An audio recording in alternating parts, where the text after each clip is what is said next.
Hello everyone. So ఇప్పుడే just 10th class పిల్లల results వచ్చాయి. సో వాళ్ళకి అడిగే మొదటి ప్రశ్న ఏంటంటే, రిజల్ట్స్ వచ్చినట్టున్నాయి. పాస్ అయిపోయాం. మరి నెక్స్ట్ ఏంటి?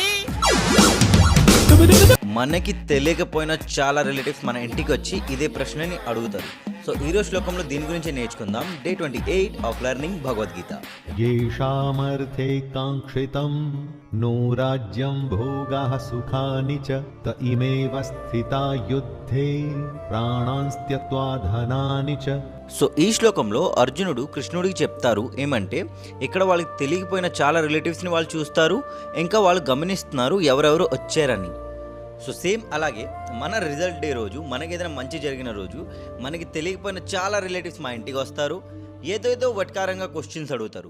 మనం ప్రాబ్లంలో ఉన్నప్పుడు మాత్రం ఏ ఒక్కడు రాడు, చాలా తక్కువ మంది వస్తారు, నో డౌట్.